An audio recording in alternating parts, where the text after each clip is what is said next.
ما كان محمد أبا أحد من رجالكم ولكن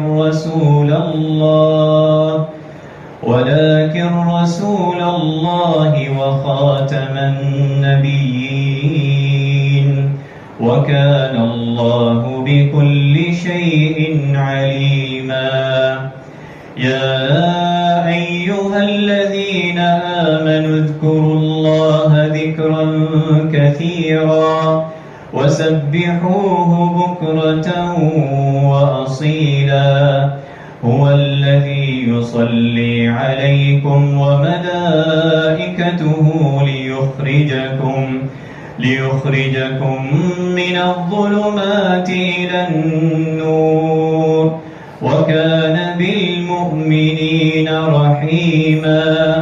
تحيتهم يوم يلقونه سلام وأعد لهم أجرا كريما. يا أيها النبي إنا أرسلناك